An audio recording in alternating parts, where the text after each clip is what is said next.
Washington, July 13, 1945. My darling Barbara, unless there's an unforeseen foul-up now, this will be my last letter for a few days. That damn trip is finally coming up. Bud has been made project supervisor for the procurement program. He's on his way over with Bob Parrish and another cutter. We'll hit about 10 major cities and cover all Bavaria and southern Germany. We may even sneak into the French and British zones. Sometimes I think this job is a few sizes too big for me.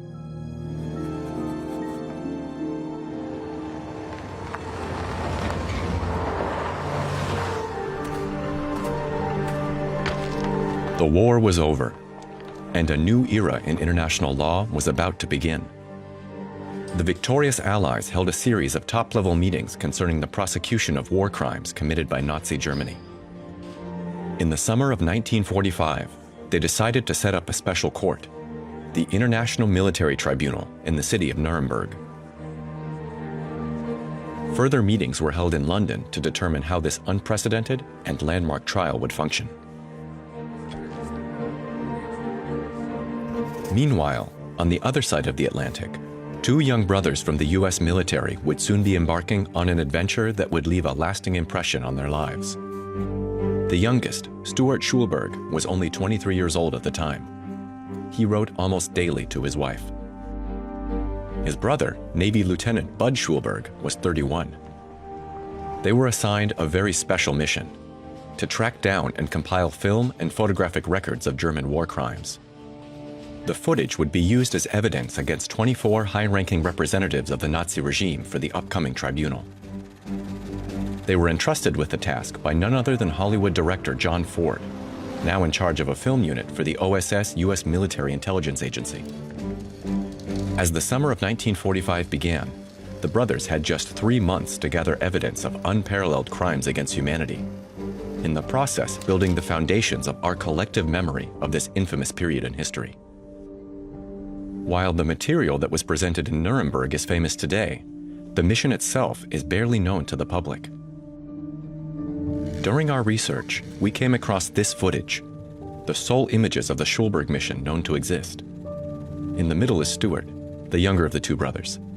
It's the first time his daughter Sandra has seen the pictures. This is an extraordinary find. I've only seen photographs of my father when he was a young man. I've never seen motion pictures of my father. Oh, it's so incredible to see this. I get emotional when I think about how young Stuart was. He was the youngest member of the OSS film team. How shocking it must have been to be seeing these atrocity images over and over again. They had to manipulate this material. They had to watch it, hundreds of times. And yet, I'm also struck by their innocence, their belief that they were doing something very important. And we found further material and information to help in the reconstruction of the mission. Most notably, a lecture given towards the end of his life by Bud Schulberg, who after the war went on to become an Oscar-winning Hollywood screenwriter. He relived key moments of this exceptional journey into world history. I had no idea what I was getting into.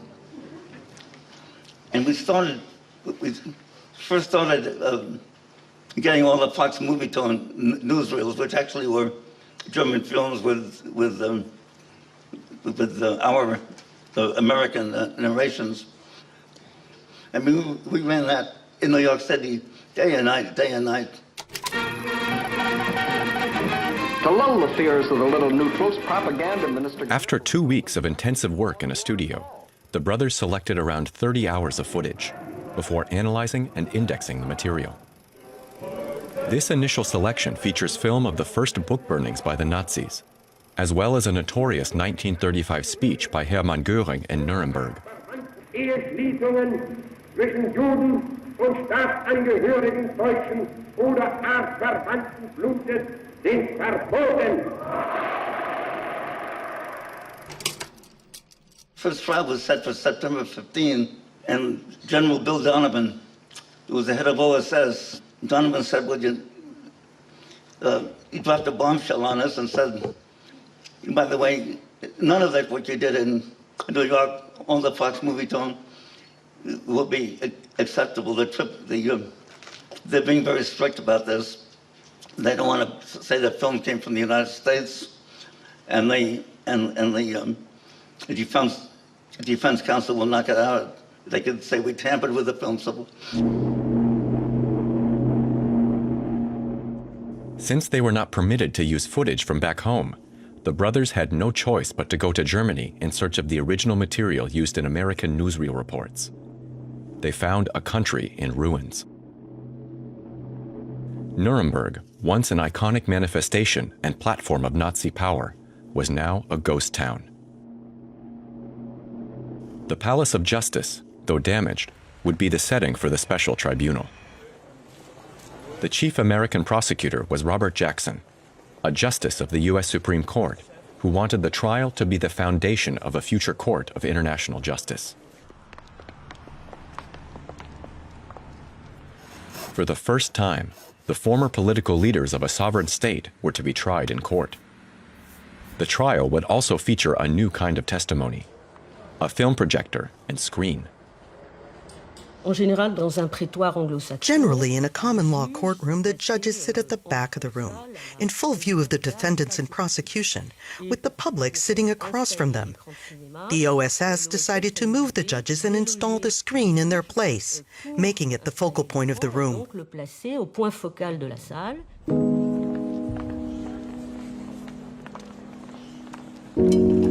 July 16th, 1945. Darling, I'm now in Germany.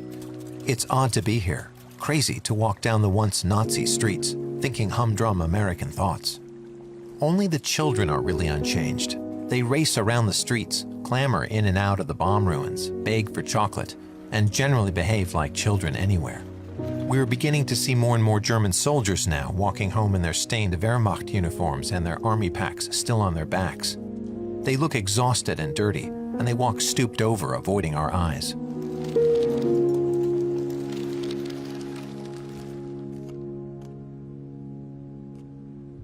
The Schulberg brothers were based in a requisitioned villa in the suburbs of Berlin, where they set up an editing suite. One of their first tasks was to examine Triumph of the Will, a bombastic propaganda film made to celebrate the 1934 Nazi Party rally in Nuremberg.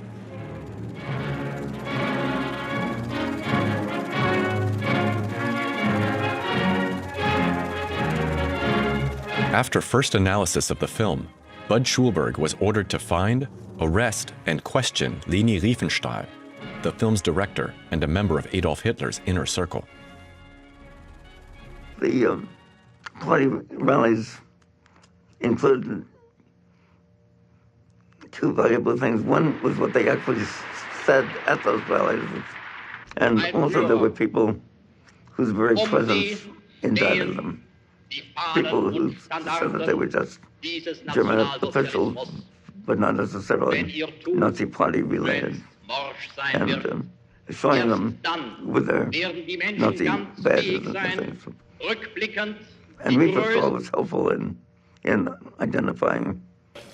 With Riefenstahl's help, among the senior Nazi figures identified was Hans Frank, the wartime Nazi governor of Poland, and active advocate of exterminating the country's Jewish population. A few weeks later, he would be sitting on the bench in Nuremberg with his fellow defendants. The strategy of the prosecutors was to convict the defendants using their own words and their own recording of their criminal deeds. They had access to film that Leni Riefenstahl and others had shot. So once again, this was the Germans' own presentation of what they were doing.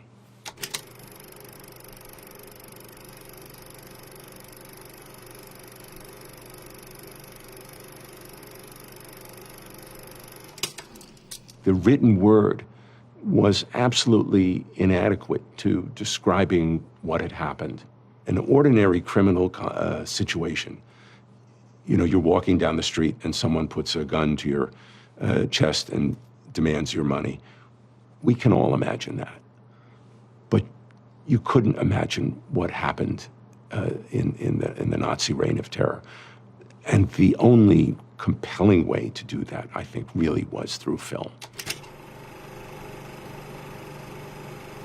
Among the countless reels of horrific footage found and viewed by the Schulberg team was this film, made by the German army in the Warsaw Ghetto in 1942.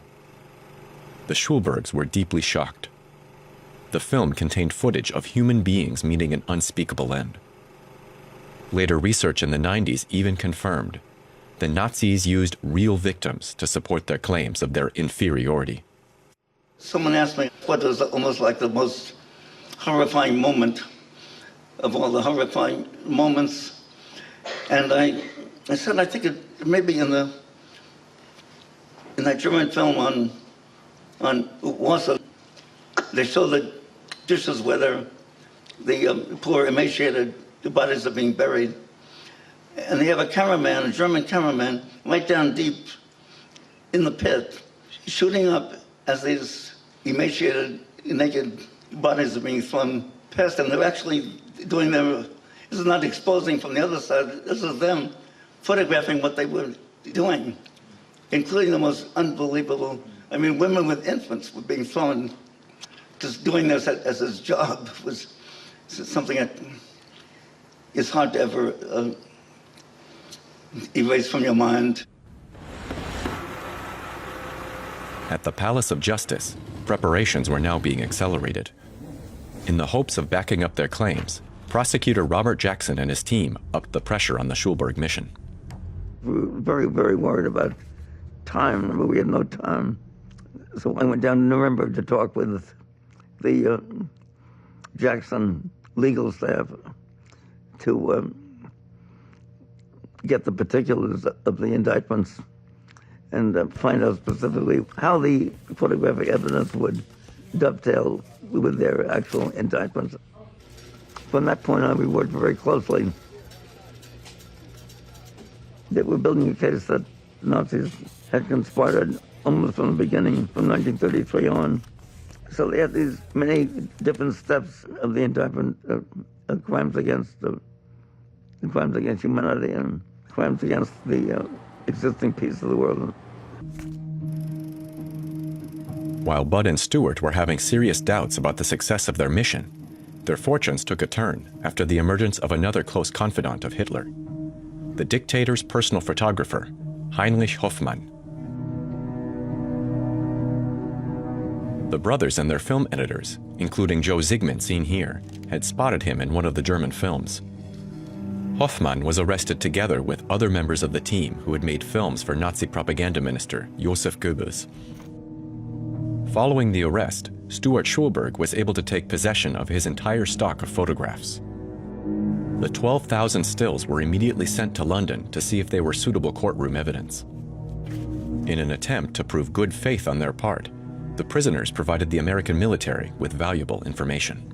We learned from them that the SS had its own film unit, and that they made what they call reports.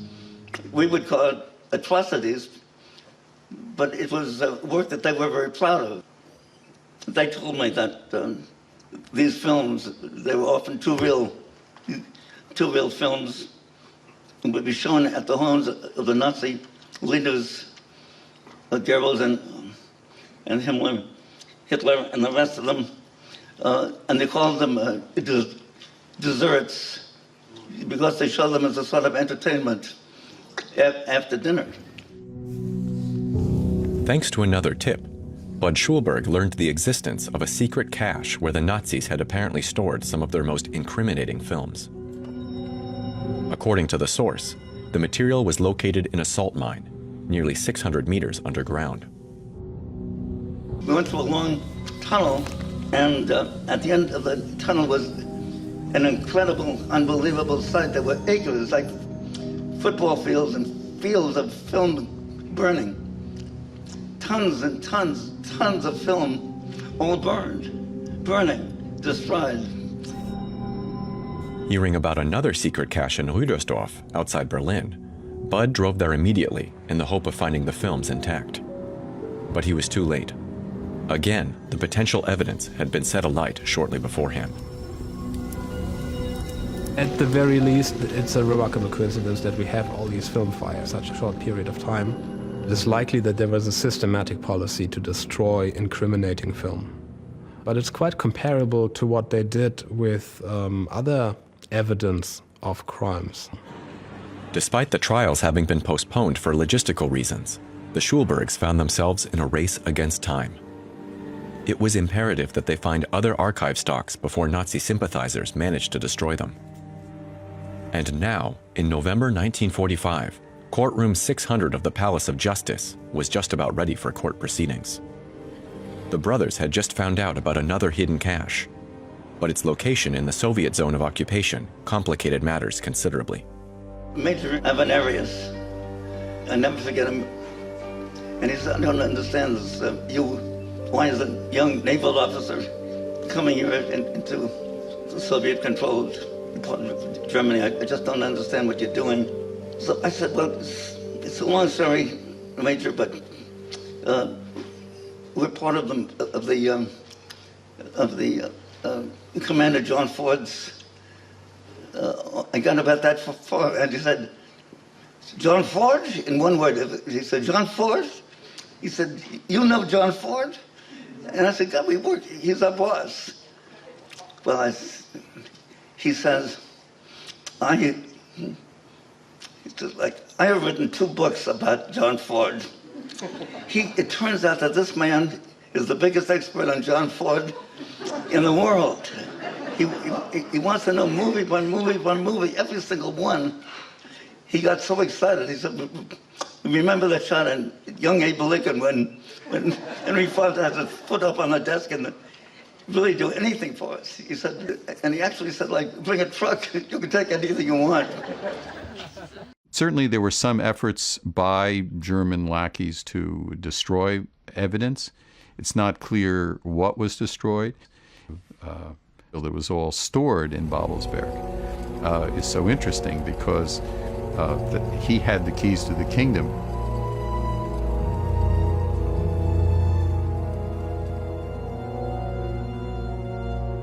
This list, drawn up by Bud Schulberg for his superiors, includes a number of documents that his new friend, Major Avenarius, had agreed to hand over. Among them, a speech by the Nazis' leading racial ideologue, Alfred Rosenberg, that would later be a key factor in his conviction by the tribunal in Nuremberg.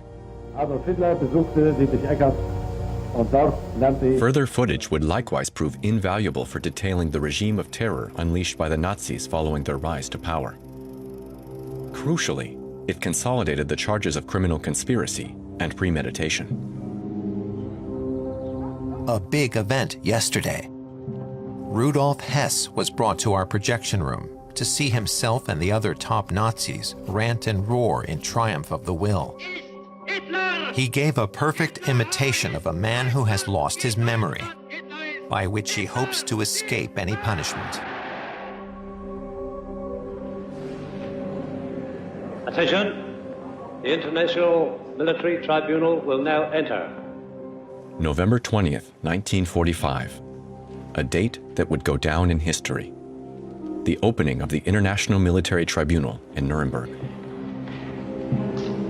218 days of hearings, 5,330 documents, 236 witnesses, and countless hearings, simultaneously translated into 4 languages. 21 defendants took their places. A further 3 were absent. 1 had committed suicide, another was on the run, and the 3rd was judged medically unfit for trial. Chief American Prosecutor Robert Jackson now knew he could count on the films prepared by the Schulbergs to make a big impression in court. The privilege of opening the first trial in history for crimes against the peace of the world imposes a grave responsibility. These defendants arrange frequently to be photographed in action. We will show you their own films you will see their own conduct and hear their own voices as these defendants reenact for you some of the events in the course of the conspiracy. The real complaining party at your bar is civilization.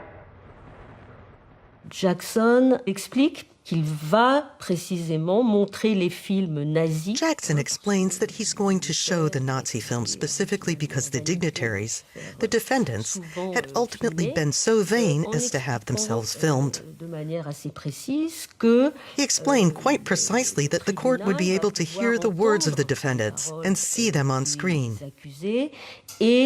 To revisit particular episodes of the conspiracy and see how they were planned. Du complot, du plan concerté. Prosecutor Jackson had also insisted that the court proceedings themselves be documented on camera. What he had in mind was a comprehensive movie record recounting the principal phases of the trial to act as a model, an antidote to fascism. Jackson first turned to the older Schulberg brother to direct the film. Bud, however, was eager to get back to New York to focus on his own writing projects. So the job was left to Stewart to create the first full-length film of the trial, which would become a template for future real-life courtroom films. No easy task, given that cameras and sound equipment at the time were bulky and noisy, and several judges thought that their presence would disturb proceedings in court. As a result, the equipment was largely kept isolated behind glass panels in positions specifically converted for the occasion. There are basically 3 cameras. One of them in the glass booth to the left of the judges, which enables sound to be recorded in sync with the images. Another camera is positioned on the opposite side, to the right of the judges, making it possible to film both the defendants and objections from the prosecutors.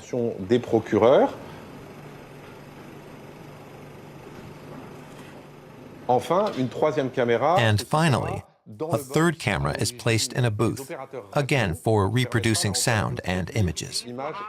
Bei der Besichtigung der Gaskammern, und zwar in Funktion. Diese Bekundungen sind falsch. 400 journalists from around the world had come to Nuremberg to observe the trial. But with the highly detailed hearings further slowed down by the simultaneous translations, the interest of the media appeared to gradually wane. Prosecutor Robert Jackson therefore decided to move forward the screening of the Nazi atrocity films by a few days. Stuart Schulberg also checked the lighting conditions. For Jackson, it was vital that they capture the reactions of the defendants watching images of their crimes. During a dry run, we discovered that the neon tubing was throwing too much light and turning the image milky on the screen. A little frantically, we began to stretch some mending tape across the tubing. At 9 o'clock, the defendants were already being led into the dock. As I was nervously securing some tape, Goering and Hess were led in through the back door. I blocked the route of Goering, who was still wearing high black boots. Goering saw the tubing, looked down at me and said, "Kinema, 9?" Hess, who was still feigning insanity at the time, went into his act, clapping his hands together. Goering smiled and shrugged his shoulders at me. Half an hour later, those smiles were wiped off their faces.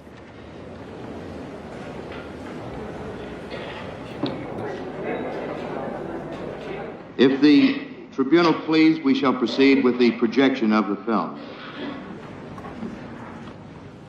On November 29th, the first film prepared by the Schulberg team was shown to the court. An hour-long montage of footage filmed by Allied forces during their liberation of the concentration camps. These are the locations of the largest concentration and prison camps maintained throughout Germany and occupied Europe under the Nazi regime. This film report, covering a representative group of such camps, illustrates the general conditions which prevailed.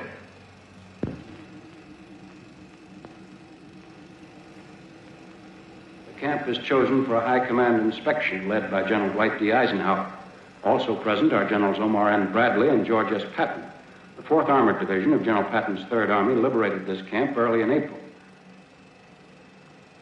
They see the woodshed where lime-covered bodies are stacked in layers, and the stench is overpowering.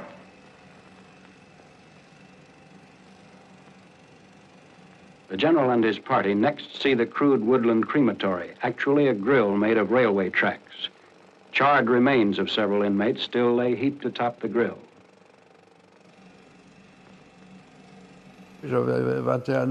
I was 21 or 22 years old. It was very disturbing at the start, even among the defendants, who could no longer say that it hadn't happened. Those images of corpses being hauled away by bulldozers, it was appalling. That must have been a real shock. It was quite the shock. It was a smart move by Jackson, showing these terrible images very early on in the trial.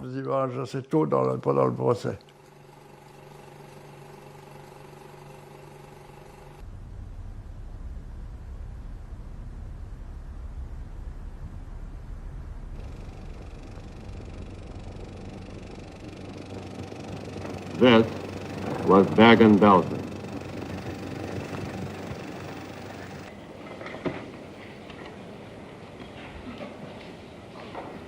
As the lights came on, I stared like everybody else in the courtroom at those 21 men. Field Marshal Keitel wiped tears from his eyes. Von Ribbentrop, the elegant diplomat, who had always had an answer for everything, looked down into his lap and shook his head. Military commanders Reda and Dönitz stared straight ahead, unseeingly.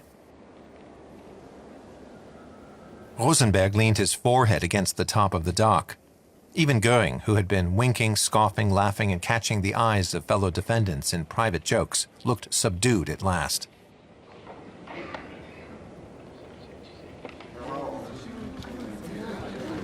But the most unexpected reaction of all was that of Hans Frank, charged with the murder of 5 million Poles.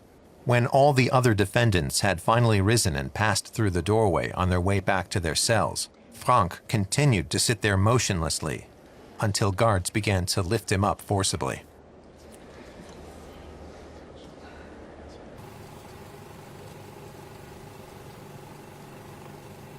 He's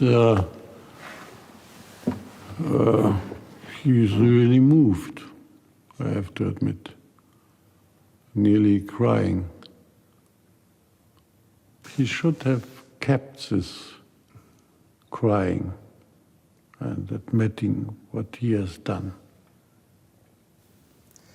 Do you think they never saw this footage before? Because I can't say it for all the other defendants, but I would say it's I'm 100% sure that my father never had seen this before because he didn't want to see it. He knew exactly what was going on, what was happening to all these innocent people. But to see it personally, like here in this room, that was really new for him. You don't think he had any remorse? No, he had not. On the last evening of his life, he wrote to Mr. Seidel, his lawyer, and to his wife, our mother, saying, please find out the truth about me. I never was a criminal. On December 11th, the court was shown the second film prepared by the Schulberg team, which they'd barely finished editing. Four of the most mighty of nations, with the support of 15 more, to utilize international law. With a running time of 3 hours and 15 minutes, the Nazi plan provided crucial evidence for the assertion that the war and the atrocities committed by the Nazis were premeditated. The footage in the film still plays a major part in how we picture this era. Even today, most documentaries made about the so-called Third Reich go back to footage that was systemized and gathered for that film. So I mean, the work of both of the Schulbergs for their project at that time cannot be overestimated in their long-time effect.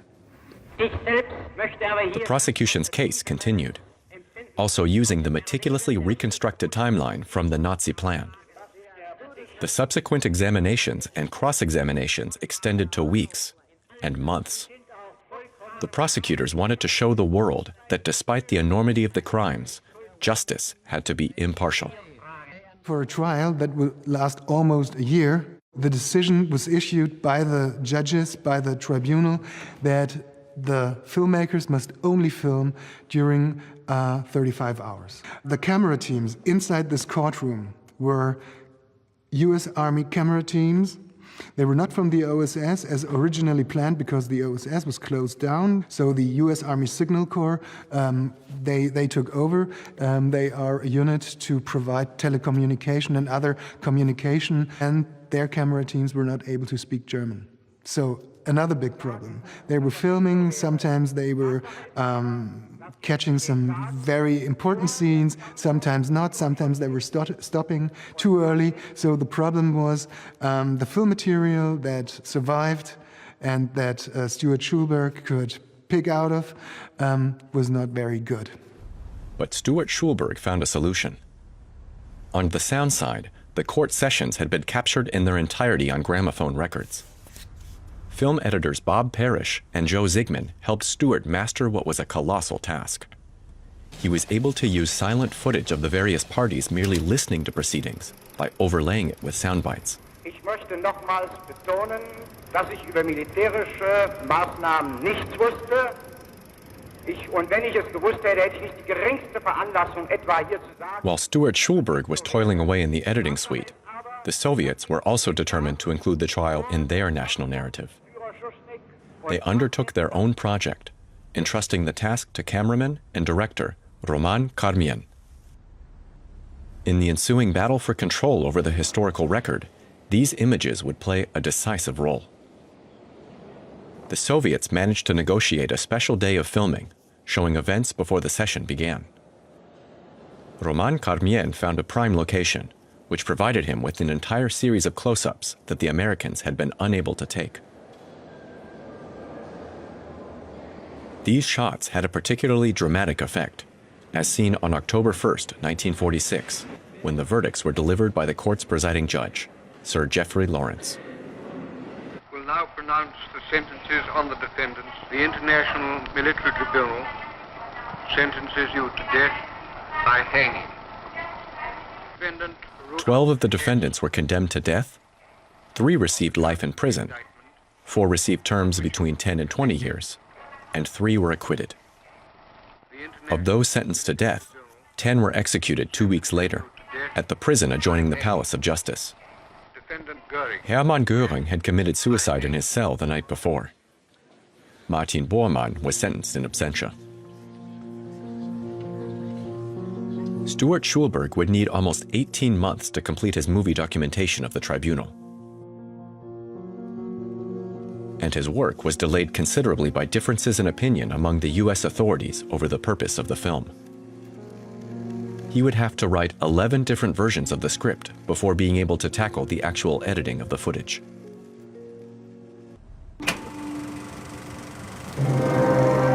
It was now early 1947.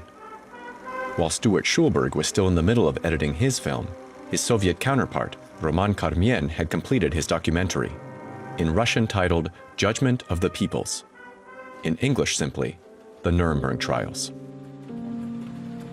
The Soviets also landed something of a coup in hosting a premiere for their movie in the heart of New York, Times Square. The local press was highly critical of the delayed completion of the American film.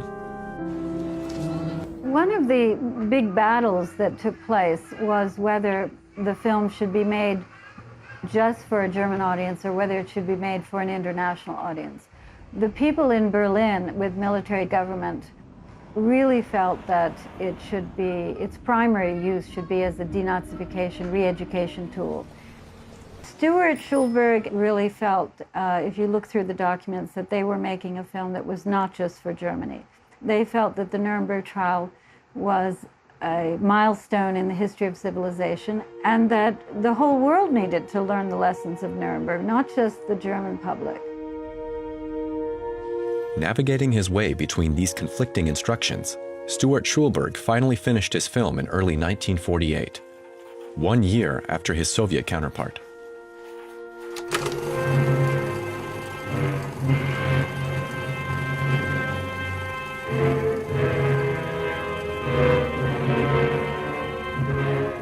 Lord Justice Geoffrey Lawrence, Great Britain. Mr. Francis Biddle, United States. Monsieur Henri de Vabre, France.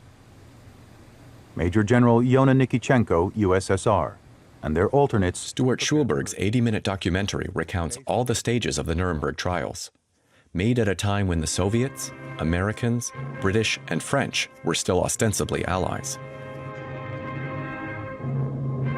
Nuremberg, its lesson for today, was a powerful and necessary film. It presented pivotal moments in the trial, as well as archive material compiled by Stuart and Bud Schulberg for Chief Prosecutor Robert Jackson. On April 23, 1943, SS Chief Himmler ordered the complete liquidation of the ghetto with the use of utmost force. The film also included footage taken during the liberation of concentration camps by the American, British, and Soviet armies. But the wider world would not get to see the film. In June 1948, West Berlin was cut off and blockaded by the Soviet military. The Western Allies had to resort to an airlift to supply the part of the city they controlled. The Cold War had begun in earnest.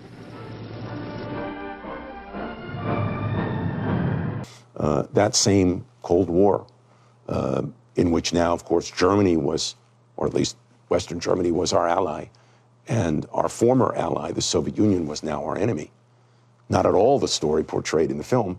The film conflicted with that narrative.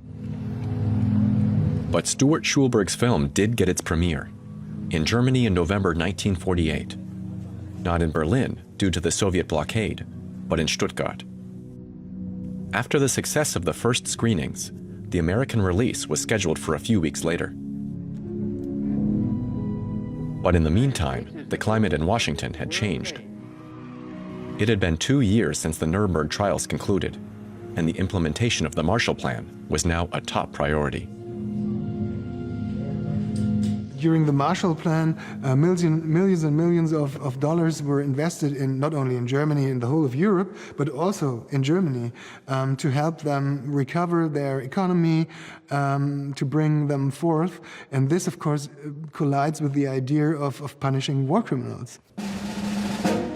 In December 1948, a fateful decision was made. The film's release in the US was canceled. The humanitarian goals of prosecutor Robert Jackson, Stuart Schulberg, and his entire team, who had put so much hope and energy into the film, were dashed by the new political situation in Washington. It wasn't just an accident that this film was not released in American theaters. It was a government decision. And that decision was made by our Secretary of the Army at the time, Kenneth Royal. There were a number of high-ranking American officers who did not feel that prosecuting high-ranking German military leaders at Nuremberg was appropriate. They felt that they were the ones taking orders from Adolf Hitler, and they did not consider themselves responsible for the Nazi crime. So there was some degree of solidarity amongst German military officers and American military officers. As I was growing up, I really knew nothing about my father's Nuremberg film. My mother died in 2002, and when we were clearing out her apartment, we found all these boxes of material about Nuremberg, and we found a 16-millimeter print of the film. So I began to try to make sense of the papers.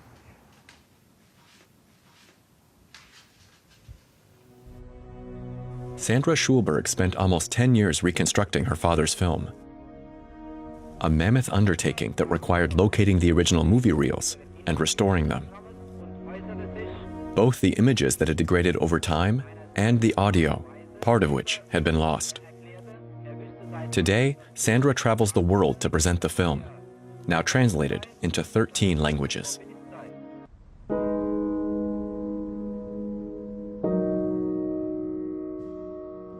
As I was re-watching Nuremberg, its lesson for today, what's amazing is to see how prescient Jackson was. I mean, tragically prescient, really. He says, what makes this inquest significant is that these prisoners represent sinister influences that will lurk in the world long after their bodies have returned to dust. We will show them to be living symbols of racial hatred, terrorism, and violence, and of the arrogance and cruelty of power. They are symbols of fierce nationalisms and of militarism and intrigue and war-making. Unfortunately, we still have a lot to learn.